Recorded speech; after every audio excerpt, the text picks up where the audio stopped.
नमस्कार। इन खबर में आपका स्वागत है। मध्य प्रदेश विधानसभा चुनाव के लिए कल वोटिंग में सारे रिकॉर्ड टूट गए हैं।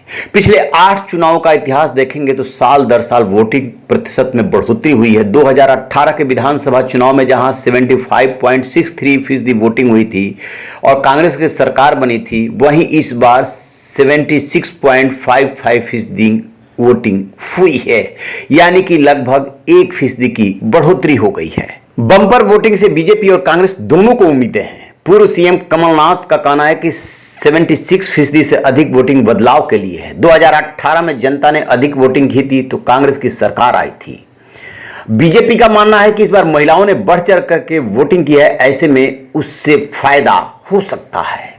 हालांकि 3 दिसंबर को जब नतीजे आएंगे तभी पता चलेगा, क्योंकि कई बार ऐसा हुआ है कि अधिक वोटिंग हुई है फिर भी एंटी इस्टेब्लिशमेंट फैक्टर ने काम नहीं किया और सरकार रिपीट हुई और कई बार ऐसा हुआ कि सरकार बदल गई। पिछले 4 दशक के आंकड़ों पर गौर करेंगे तो पाएंगे कि सबसे पहले अविभाजित मध्य प्रदेश में 320 सीटें हुआ करती थी। 1985 में 49.79% यानी लगभग 50% वोटिंग हुई थी, तब मध्य प्रदेश में कांग्रेस की सरकार आई थी। वहीं 1990 की बात करें तो प्रदेश में 54.21% वोटिंग हुई थी, यानी लगभग 5% वोटिंग बढ़ गई थी। इसके बाद सत्ता में बीजेपी आई थी। साल 93 की बात करें तो मध्य प्रदेश में 60.17% वोटिंग हुई थी। इसके बाद कांग्रेस सत्ता में आई थी।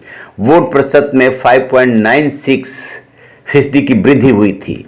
1998 के विधानसभा चुनाव में महज 0.04% वोट बढ़ा था, तब पूरे प्रदेश में 60.21% वोट पड़े थे। इसके बाद भी कांग्रेस सरकार आई थी। इस चुनाव में बीजेपी को 119 और कांग्रेस को 172 सीटें मिली थी, वहीं बीएसपी को 11 सीटें मिली थी। मध्य प्रदेश के बंटवारे के बाद 2003 के विधानसभा चुनाव में 230 सीटें बच गई थी। इस चुनाव में 7.04% वोट 1998 की तुलना में अधिक पड़े थे। पूरे प्रदेश में 67.25% वोटिंग हुई थी। इसके बाद बीजेपी सत्ता में आई थी। इस चुनाव में बीजेपी को 173 और कांग्रेस को 38, बीएसपी को 2 सीटें आई थी। 2018 के विधानसभा चुनाव में ज्यादा वोट नहीं बढ़े थे, महज 2.53% वोट अधिक पड़े थे। कुल 69.78% वोटिंग हुई थी। इसके बाद बीजेपी सत्ता में आ गई थी। बीजेपी को 143 और कांग्रेस को 71 सीटें आई थी। वहीं बीएसपी भी 7 सीटें जीतने में कामयाब हुई थी।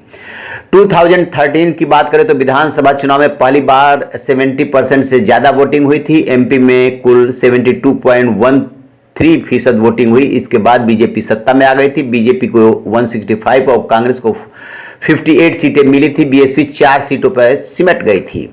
यदि 2018 यानी पिछले चुनाव की बात करें तो मध्य प्रदेश के इतिहास में सबसे अधिक 75.63% वोटिंग हुई। प्रदेश में कांग्रेस की सरकार आई। कांग्रेस को 114 और बीजेपी को 109 सीटें आई थी। हालांकि बाद में ज्योतिरादित्य सिंधिया के पाला बदलने की वजह से एमपी में बीजेपी की सरकार आ गई थी और एक बार फिर से शिवराज सिंह चौहान मुख्यमंत्री बनने में कामयाब हो गए थे।